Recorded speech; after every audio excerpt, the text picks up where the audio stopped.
What? How can I deny my junior? Ma'am, I'm not the father. You can't just name the baby after me and expect me to be. No, that's not how it works. You cheated. You need to go. Subject: How can you deny your junior? My story of love, betrayal, and freedom.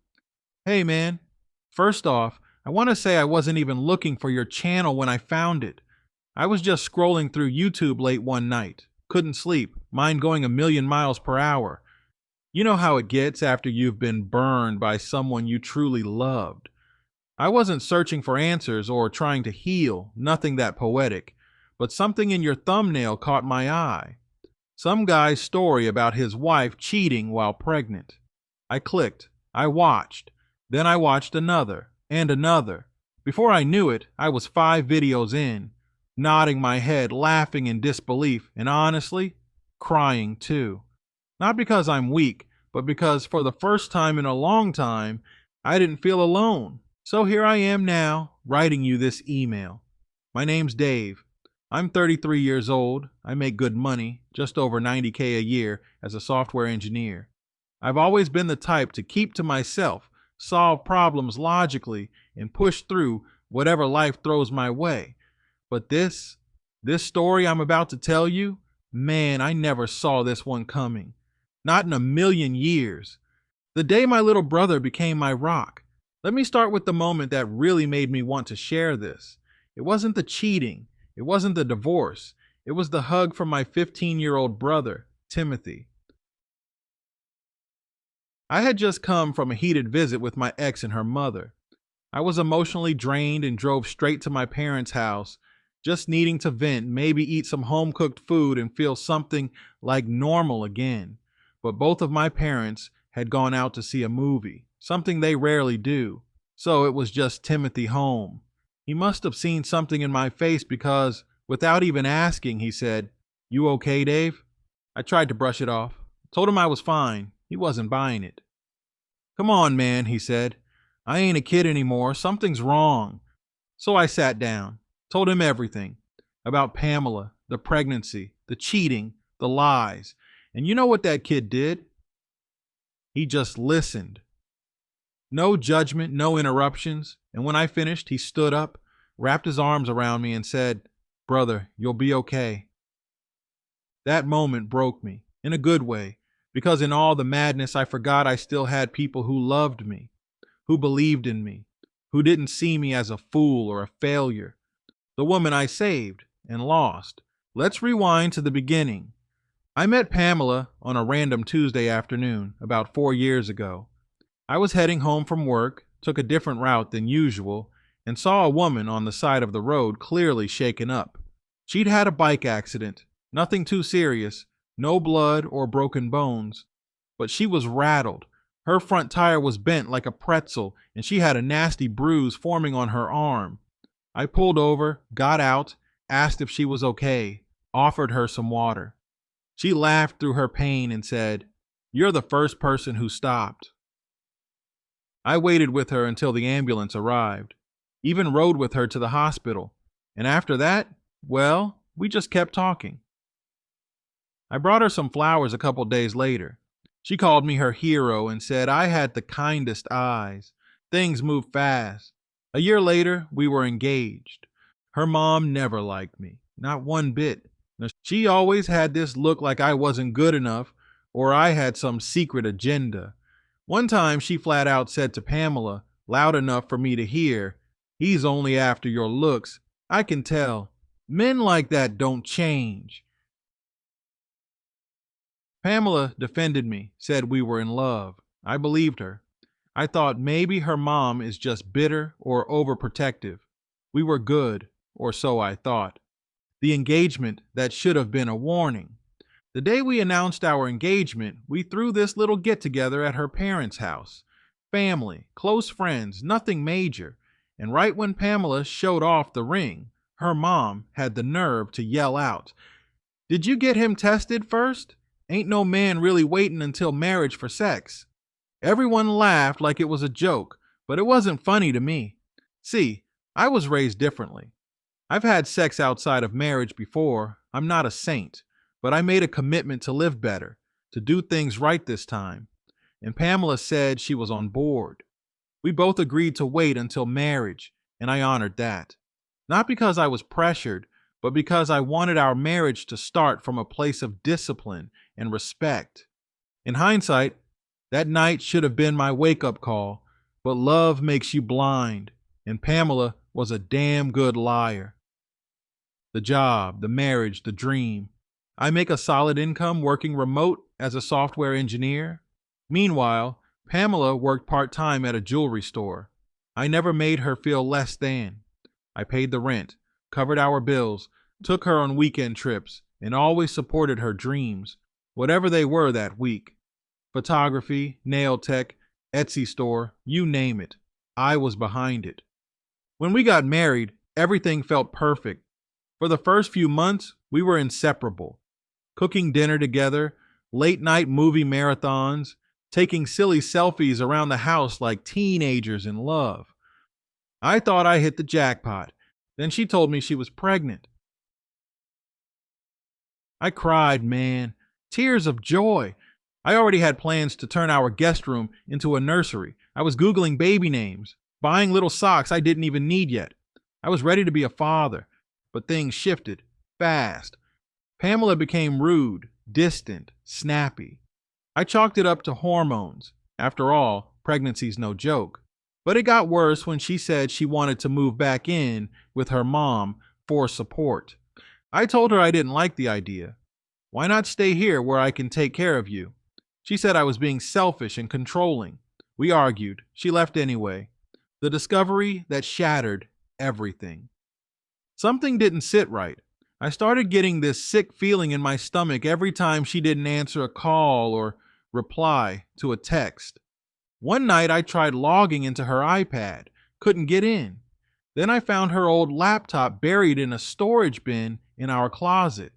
Opened it up. It was still logged into her Instagram and Snapchat. And that's when I saw it. Messages, pictures, voice notes.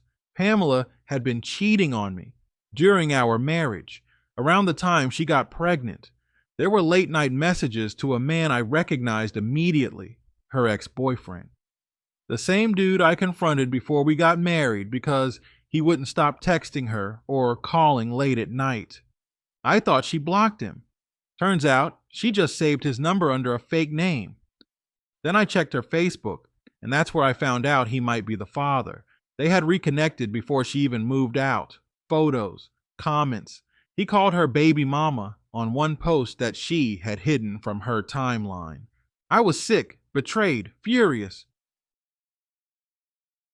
The lawyer and the truth.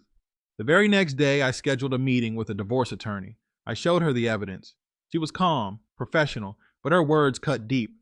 If you sign that birth certificate and that child isn't yours, you'll still be on the hook. Get a DNA test. Don't move forward without it.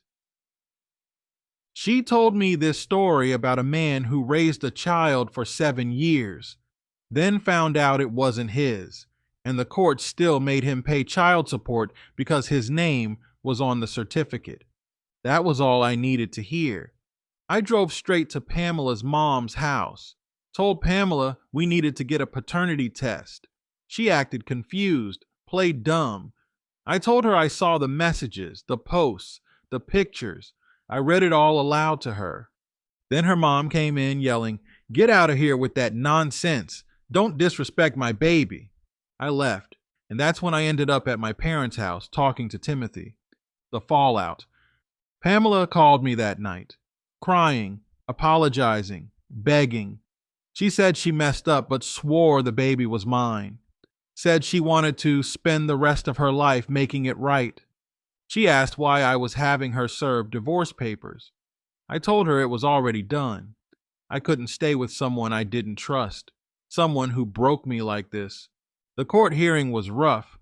The judge postponed the divorce until the baby was born, but ordered a paternity test immediately after. Pamela refused to do it during pregnancy, said it was too risky. So, we waited. When the baby was born, I was notified. Paternity test was done. I was not the father. Freedom, almost. The divorce was finalized a few weeks later. I walked out of that courtroom with no kids, no debt, and a clean break. It hurt, but it was freedom. I started focusing on work, eating right, going to the gym again, reconnecting with old friends. I even signed up for therapy just to make sure I was dealing with everything in a healthy way. Then one day, maybe a month later, Pamela showed up at my parents' house while I was there, holding the baby. She begged me to come outside. I didn't want to, but my mom said maybe hear her out. So I did. Pamela cried, told me her ex was a deadbeat, that he ghosted her after the baby was born, that she didn't want her child to grow up fatherless. And then she said the line that made my blood boil. How can you deny your junior? She named the child after me, my name. Without asking, without permission, I told her to stop disrespecting me, that this wasn't my child, that I would never abandon my own flesh and blood, but this wasn't it. He screamed, cried harder, told me I was being cold, heartless. My mom stepped outside and told Pamela to leave. That was the last time I saw her in person. Final thoughts. I still don't know what the future holds for me. I'm healing, slowly. I'm not rushing into another relationship. I've been learning to love myself again. And thanks to people like you, sharing real stories from real men, I've realized I'm not some fool who got played. I'm just a man who loved the wrong woman. If you do share my story, let the guys out there know. Trust your gut.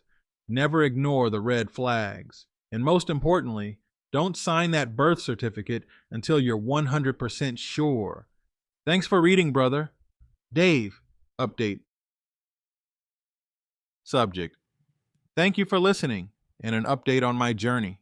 Hey, brother. First off, I just want to say thank you again for that private conversation we had after I sent in my story. I know you hear from a lot of men who've been through the ringer, and I can only imagine how heavy that inbox must get some days. But you took the time to respond. You heard me out, and you held off on sharing my email until I was really ready. That meant the world to me. It gave me a chance to breathe, to not feel like I was just another cautionary tale being broadcast out to the world before I had even begun to pick up the pieces. So, I'm writing in again, not because I've got more pain to spill, but because I've got some progress to share. Growth, change, a little light at the end of that tunnel I never thought I'd crawl out of. You remember I mentioned I work in tech, software engineering.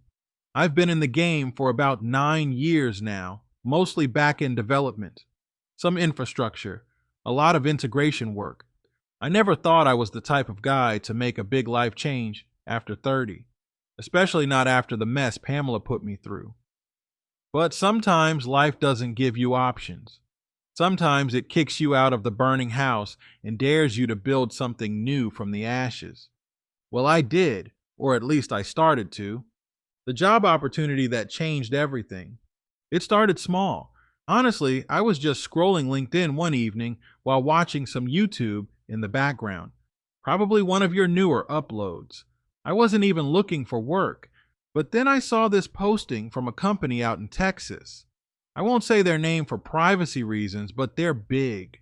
One of those tech firms you hear about, but never imagine yourself working for unless you went to Stanford or built a startup in your garage at 16. But they were looking for someone with my exact skill set. Python, AWS, database optimization, scalable architecture, basically everything I'd been quietly mastering while working at my old job for peanuts. They had this note in the description that said, "We value experience over pedigree." That caught my attention, so I threw my resume into the hat, not thinking much of it. Next day, I get an email. 2 days later, I'm on Zoom doing a screening call. Fast forward 2 weeks, I've done 3 rounds of interviews, each one more intense than the last. The first was technical. Whiteboard problems, system design, some classic tell me how you'd solve this at scale stuff. I nailed that one. Second was more culture fit, talking with the team. The third was with one of the senior directors. This guy was sharp, Not arrogant, just precise. He didn't waste time, asked me direct questions, expected direct answers. At the end of the last interview, he told me, "You're one of two final candidates. We'll make our decision by Friday." This was on a Wednesday. I tried to play it cool, but my heart was racing all day Thursday. I didn't tell anyone, not even Timothy. I didn't want to jinx it, but something in me felt different. Like for once, life might actually tilt in my favor. The call that shifted my entire future. Friday morning, I get a call while I'm finishing up a bug fix for my current employer. I almost didn't answer. Unknown number, but I picked up. "Hi, Dave. This is Amanda from Talent Acquisition. I'm calling with good news." I just sat there in silence for a second. "You're our top choice. We want to make you an offer." I asked her to repeat it. She laughed, kindly, and said it again. "The offer? $185,000 base salary, signing bonus, full relocation assistance, stock options, health, dental, vision. Everything I didn't even think I deserved after what I'd been through emotionally." I accepted on the spot. That moment was, I can't even describe it fully. It wasn't just about the money. It was about proof. Proof that I wasn't broken. That I wasn't some washed up guy with baggage and trust issues. That I still had value in this world. That my mind, my work ethic, my perseverance, they still mattered, reflecting on the past and making peace with it. The day I accepted that offer, I sat in my car outside my apartment and cried. Not out of sadness, but out of release. You know that kind of cry where it feels like your chest is finally exhaling after holding your breath for years? That's what it was. I thought back to Pamela, to her lies, her mom's insults, the betrayal, the baby that wasn't mine, a child she literally named after me to try and guilt me into fatherhood. I remembered the night I showed up at my parents' house and Timothy was the only one home. That kid hugged me like I hadn't been hugged in years. "Brother, you'll be okay," he said. Turns out he was right. I didn't get here overnight. I had to walk through a fire to find this version of myself. I had to sit with the shame of being duped, the anger at being used, the sadness of losing the future I thought I was building. But I let myself feel it. That's something I used to avoid. I grew up thinking men weren't supposed to cry. We weren't supposed to break down or vent or ask for help. But these past few months, I've been doing the opposite. I journal every morning. I go for walks without my phone. I started therapy, virtual once a week. That's been huge. Helped me sort through the guilt and the grief without feeling like I'm losing my mind. Preparing for the move and letting go of the old life. I'm moving to Texas in about 3 weeks. Companies covering everything. Flights, movers, even putting me in corporate housing for the first 60 days while I find a new place. I've never even been to this city, but I already feel like it's going to be the fresh start I needed. I sold most of the furniture, gave away some stuff to Goodwill, digitized old papers and burned the rest. Anything tied to Pamela, gone. Even that stupid mug she got me on our anniversary. "Best husband ever," it said. Yeah, right. I'm not bitter though, not anymore. That's the surprising part. I thought I'd hate her forever. And don't get me wrong, I still think what she did was cold, calculated, and cruel. But I don't carry the same weight anymore. I've stopped asking why me and started asking, what now? What I've been doing to become a better man. Let me break this down, because I know there are brothers out there watching your channel who might be in that same dark place I was in. Here's what I've done to climb out of it, step by step. Therapy. I found a black male therapist through an app called BetterHelp. We clicked right away. No judgment, just understanding. He helped me reframe the betrayal, not as a reflection of my worth, but of Pamela's character. Fitness. I started running again. Nothing crazy, just 3 miles, 3 times a week. I dropped 15 pounds, got my energy back, and started feeling like myself again. Routine. I built a morning routine. Wake up, journal, stretch, shower, no screens for the first hour. Game changer for my focus and mindset. Boundaries. I stopped entertaining people who drain me, even family. If you're not bringing peace, you're not getting access. Simple as that. Reading. I started reading again. Books like The Way of the Superior Man, Atomic Habits, and The Subtle Art of Not Giving a Fudge helped me realign my goals and values. Community. I joined an online group for men going through divorce. Anonymous, supportive, real. Just knowing I wasn't alone helped so much. Faith. I got back to praying. Not in some grand churchy way, but just having conversations with God, asking for strength, thanking Him for clarity. Each of these things helped me rediscover who I am, not as someone's ex-husband, but as a man rebuilding his life on his own terms. One last encounter with Pamela. Before I wrap this up, let me share one more thing that happened. It was about 2 weeks ago. Pamela showed up again. This time at my job, can you believe that? She waited outside the parking garage, holding the baby. My name still on that birth certificate, even though I fought hard to get it amended after the test proved the truth. She wanted to talk. I just wanted to see you before you leave, she said. I asked her how she even knew I was moving. My mom heard it from someone at the church, she said. Please don't go. We can work this out. He's still your junior in my eyes. I just looked at her. No, I said. He's not, and we're not. You chose someone else. Now you get to live with that choice. And I walked away, closing thoughts. So yeah, that's where I'm at now. New job, new state, new mindset.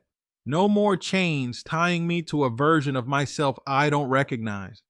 I'm not perfect, still healing, still learning, but I'm proud of how far I've come. Thank you again, man, not just for listening, but for being one of the voices in this world reminding men that they matter, that their pain is valid, that it's okay to feel, to fall, to get back up and try again. If you want to share this update, feel free. If not, that's cool too. I just wanted to say thank you and maybe offer some hope to the next man going through the storm. With gratitude, Dave. Oh, OP, you did the right thing.